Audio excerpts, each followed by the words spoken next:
नमस्कार दोस्तों, national India news देख रहे हैं आप और मैं सुशील कुमार। दोस्तों, जिस तरह से राजस्थान से जो घटनाएं आई हैं बहुजन समाज के ऊपर, जो जुल्म लगातार बढ़ता जा रहा है, एक के बाद एक दर्दनाक भयानक खबरें जिस तरह से सामने आ रही हैं। हमने देखा कि 15 मार्च को जिस तरह से एक बहुजन महिला के साथ में उसके पति और बच्चों के सामने गैंगरेप किया जाता है। 5 ठाकुर जो है सवर्ण समाज के बदमाश गुंडे जो है गैंगरेप करते हैं, जिनको अभी तक जो है वो गिरफ्तार नहीं किया गया है। उसके अलावा हमने देखा कि जिस तरह से जितेंद्र पाल मेघवाल जी को मूछें रखने पर जो है उनकी हत्या कर दी जाती है, चाकू से गोद कर जो है उनका मर्डर कर दिया जाता है। तो ये जो पूरा घटनाक्रम है, इसको लेकर के बहुजन समाज के लोगों में एक आक्रोश है। लगातार सोशल मीडिया पर आप देख रहे होंगे कि ये खबरें जो हैं वो लगातार चल रही हैं कि किस तरह से बहुजन समाज के सामने जीना जो है कितना बड़ा चैलेंज बन गया है। यहाँ पर कांग्रेस की सरकार हो या फिर भारतीय जनता पार्टी की सरकार हो, दोनों की सरकारों में लगातार जो है बहुजन समाज पर जो एट्रोसिटीज़ है वो बढ़ती जा रही हैं। जातीय हमले, नफ़रत जो है वो लगातार बढ़ती जा रही है। मेरे साथ में वीरेंद्र कुमार हैं, बहुजन एक्टिविस्ट हैं। वीरेंद्र जी से हम समझना चाहेंगे कि किस तरह से देख रहे हैं। देखिए, इस देश में जो दलितों के ऊपर, शोषितों के ऊपर अत्याचार हो रहा है, यह बहुत गहरी इसकी जड़ें हैं। क्योंकि इस देश में धर्म के नाम पर शासन किया जाता है और धर्म इतना बड़ा हो गया है लोगों को कि अंधविश्वास आस्था में डूबकर, और इनके धर्म ने मनुष्य को मनुष्य समझने का नज़रिया ही ख़त्म कर दिया है, बांट दिया गया है। और एक मनुष्य दूसरे मनुष्य पे अपने अधिकार जताने के लिए यह सारे एट्रोसिटी कर रहा है। लेकिन अभी तो देश हमारा धर्म के हिसाब से नहीं चल रहा है ना, वो तो संविधान के हिसाब से चल रहा है। सही है, यह देश और संविधान के हिसाब से चल रहा है, मगर इस देश में जो लोग हैं 2 तरह से शासित हो रहे हैं, एक संविधान से और एक धर्म से।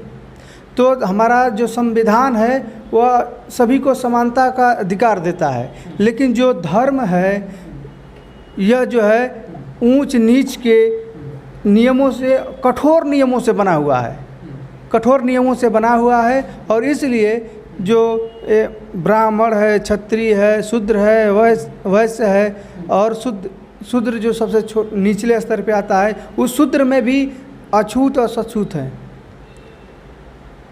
तो इस जो शूद्र वर्ग की जो जातियां हैं ये कमज़ोर हैं, इनको शोषण के माध्यम से इनको दबाया जाता है, इनकी बहन बेटियों के साथ अत्याचार किया जाता है, शोषण किया जाता है, रेप किया जाता है, हत्या की कर दी जाती है। तो यह बहुत पुरानी यह घटना है और लोगों के दिमाग में यह आज भी चल रहा है कि हम उच्च वर्ग के हैं, हमारा ये अधिकार है कि हम इन जो दबी कुचली निचली जातियां हैं तथाकथित, इन पर हम जो चाहे वैसा अधिकार अपना जता सकते हैं, चाहे रेप करके, चाहे हत्या करके। लेकिन कुछ लोग कहते हैं कि ये तो किसी के साथ भी घटना हो सकती है, रेप, मर्डर, इनको जाति एंगल से नहीं देखना चाहिए। ये घटनाएं किसी भी समाज के साथ में होती रहती हैं और होती हैं। ये देखिए सर, यह सिर्फ कहने की बात है। यह जो सत्ता और शासक में बैठे हुए लोग हैं पहले से ही, इनकी बहन बेटियों के साथ ऐसा नहीं होता है। कहीं भी दिखाइए, अगर वो होता है तो ज़्यादातर दबी शोषित जो दलित समाज की बच्चियां हैं उनके साथ रेप होती हैं, और दलित समाज के युवाओं के साथ ज़्यादा हत्याएं, मारपीट होती हैं। कहीं भी देख लीजिए, किसी की सरकार हो, चाहे आज राजस्थान में ही जो ताज़ा घटना घटी है, जितेंद्र मेघवाल जो एक हेल्थ वर्कर है, सरकारी सिस्टम में काम करता है, उसको सिर्फ मूंछ रखने के एवज में उसको मार दिया जाता है। क्या यह किसी इस देश में किसी सवर्ण के साथ ऐसा हुआ है?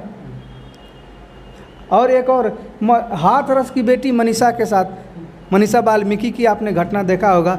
एक दलित होने के नाते उसके साथ बलात्कार किया हुआ होता है और वहाँ बीजेपी की सरकार होती है और वहाँ का डीएम कहता है कि बलात्कार नहीं हुआ, जबकि सुप्रीम कोर्ट की गाइडलाइन है कि कोई अधिकारी और कर्मचारी बगैर मेडिकल हुए, पुष्टि हुए कोई वक्तव्य बयान नहीं देता है। और वहाँ का जो अधिकारी है दलित पीड़ित जो परिवार है उसको दबाने का धमकाने का काम कर रहा है। ये सिस्टम है, ये सरकार है।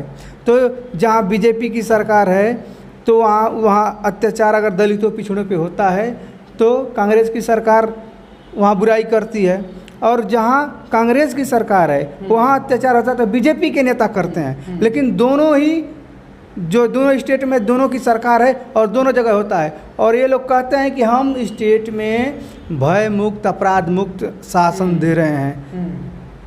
और जबकि एनसीआरबी का डाटा जब निकाला जाता है तो देखा जाता है इस देश में सबसे ज़्यादा एट्रोसिटी दलितों के शोषितों के साथ होता है। यह स्थिति हो गई है। क्या ऐसे हालातों में फिर क्या विकल्प क्या है, किस तरीके से जो है अपने आप को सुरक्षित रखा जा सकता है और किस तरह से न्याय मिल सकता है, किस तरह से ये घटनाएं जो हैं कैसे रुक सकती हैं? फिर यह संविधान जो हम लोग मानते हैं कि ये हमारे बाप दादा हमारे महापुरुषों ने बनाया है और इससे देश चलेगा, तो संविधान ही हमको अधिकार देता है कि प्रतिरक्षा का अधिकार भी देता है। प्रतिरक्षा का अधिकार देता है कि हम अपनी सुरक्षा के लिए हथियार भी उठा सकते हैं। जहाँ हमारे सम्मान की बात आएगी और सुरक्षा की बात आएगी तो हम क्या कर सकते हैं, मार भी सकते हैं। तो मैं साफ साफ अपनी बहनों से कहना चाहूँगा कि मेरी बहनों, मेरी बेटियों, अगर जिस दिन अगर तुम्हें पता चले कि कोई भेड़िया कोई कमीना तुम्हारी इज्जत को तार तार करेगा, तुम्हें छिड़कानी, उस दिन अपने हाथ में हथियार उठा लेना और उनका वहीं वध करना, क्योंकि यह सरकार तुमको न्याय नहीं देगी और यह संविधान तुमको अधिकार देता है कि तुम अपनी प्रतिरक्षा के लिए किसी का वध कर सकती हो।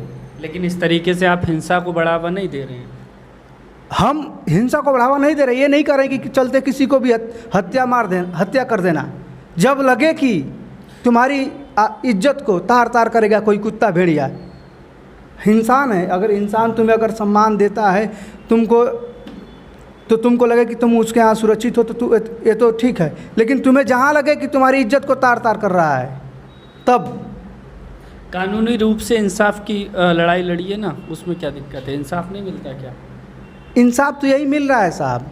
देख रहे हैं देश में क्या हो रहा है। आज जो बीजेपी सरकार में मंत्री विधायक सांसद हैं वह उनका रिकॉर्ड उठा लीजिए, 50 सैकड़ों से ज़्यादा लोगों के ऊपर यह रेप और छेड़खानी का मुकदमा दर्ज है। सरकार फांसी का जो है बिल नहीं पास करा रही है, उनको माननीय बनाकर संसद में बैठाई हुई है। यही न्याय है क्या? संविधान यही कह रहा है। अगर सरकार ईमानदार होती तो उन सभी नेताओं को तुरंत अपने मंत्रिमंडल से बाहर करती और बाहर करने के बाद जल्द से जल्द बहाल करे फांसी। इन सभी दोषियों की जांच करके फास्ट ट्रैक कोर्ट बनाए और इनको फांसी दे सीधे, तब न न्याय पर उनको होगा। अन्य देशों की समस्या देख लीजिए, अन्य जो देश हैं रेप के मामले में किस तरह अपने नागरिकों को न्याय दे रहे हैं। हमारे यहाँ के जो न्यायिक प्रक्रिया है इतना लंबा है कि आदमी न्याय पाते पाते मर जाता है, उसकी अगली पीढ़ी को भी न्याय नहीं मिल पाती। ये तो आप संविधान पर सवाल खड़े कर रहे हैं। नहीं, संविधान पे नहीं, हमारा संविधान नहीं गलत है। बाबा साहब ने संविधान सभा में कहा था कि किसी भी देश का कितना हो भी बेहतर संविधान बना लीजिए वह अच्छा नहीं साबित होगा, जबकि उसको अमल में लाने वाले लोग अच्छे नहीं होंगे, उनकी नीयत अच्छी नहीं होगी।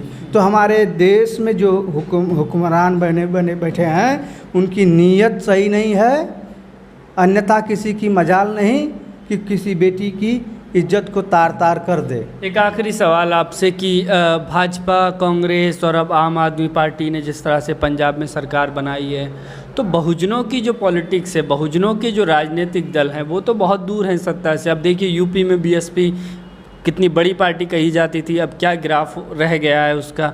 तो फिर जो बड़ी आबादी है SC ST OBC माइनॉरिटी हम कहते हैं 85% आबादी है, ये अपनी राजनीति क्यों खड़ी नहीं कर पा रहे हैं, क्यों अपने आप को राजनीतिक रूप से मजबूत बना पा रहे हैं? देखिए इसका भी कारण जो जाति के समूहों में जो बहुजन जो है बटा हुआ है और बहुत सोची समझी साजिश के तहत या षड्यंत्र के तहत जो जातीय का मुद्दा और धर्म का मुद्दा उठाकर लोगों को गुमराह करके अपने एजेंडे की तरफ झुकाया जा रहा है। उनको अधिकार न देने के बाद उनको धार्मिक और जातिगत भावनाओं से ब्लैकमेल करके अपने तरफ बीजेपी और आरएसएस एजेंडा चला रही है, ताकि ये लोग जाति और धर्म के नाम पर उनसे जुड़े और बहुजन समाज की जो है सरकार न बने और इनको जो संवैधानिक अधिकार है वह प्राप्त न होगा। क्योंकि जब बहुजन समाज की पार्टी और बहुजनों की पार्टी जब मजबूत होगी तो इनके अधिकारों में कमी आएगी। तो ये लोग नहीं चाहते कि हमारे अधिकारों में कमी आए। धर्म के नाम पे गुमराह किया जा रहा है, विकास के मुद्दों को ख़त्म करके। चलिए, बहुत बहुत शुक्रिया, धन्यवाद। वीरेंद्र कुमार जी थे हमारे साथ में, जिनसे हम बात कर रहे थे पूरे घटनाक्रम को लेकर के। इस वीडियो को लेकर के आपकी क्या राय है कमेंट करके ज़रूर बताइएगा। बहुत बहुत शुक्रिया, धन्यवाद।